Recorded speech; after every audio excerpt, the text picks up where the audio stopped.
Assalamualaikum warahmatullahi wabarakatuh. Perkenalkan, nama saya Gantam Zulfa Alwi, NIM di 04190447. Saya berasal dari kelas penjas A semester 5. Di sini saya akan mempresentasikan analisis biomekanika tolak peluru.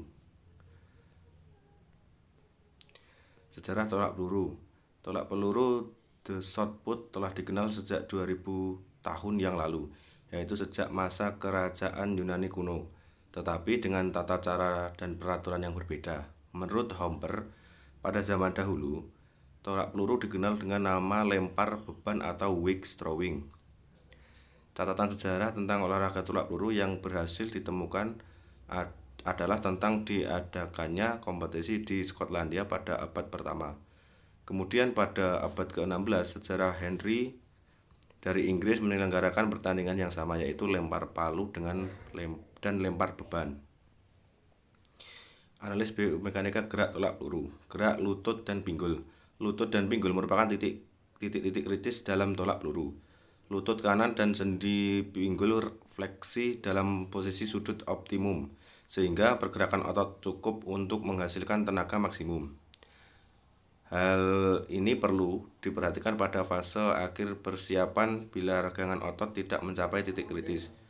Maka pada saat extend lutut tidak akan terjadi kekuatan rotasi maksimum.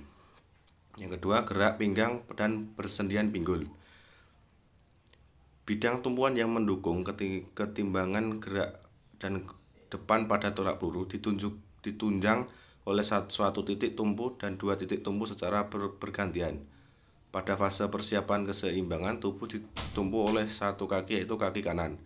Keadaan ini berlangsung sampai permulaan fase gerak. Pada fase gerak dan kesetimbangan, kemudian kepala dan leher. Kedudukan kepala dan leher atlet tolak peluru tetap dalam keadaan ekstensi dari awal sampai akhir gerakan.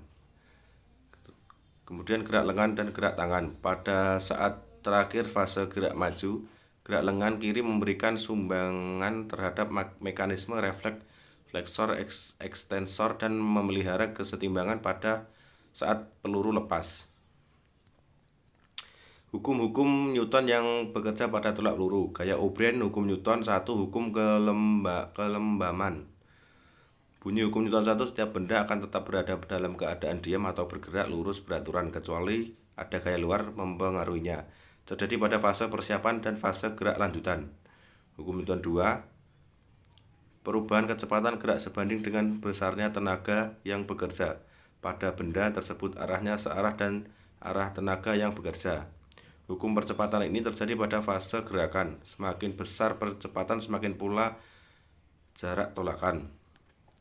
Hukum Newton 3, hukum aksi-reaksi. Setiap aksi selalu menimbulkan reaksi yang sebesar dengan arah yang berlawanan.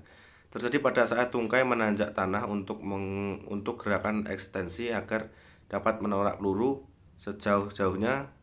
Semakin besar tenaga yang digunakan untuk ekstensi lutut, semakin besar pula tenaga yang dihasilkan untuk menolak peluru. Demikian presentasi dari saya. Apabila ada salah kata dan perucapan pada saat melakukan presentasi, saya mohon maaf. Wassalamualaikum warahmatullahi wabarakatuh.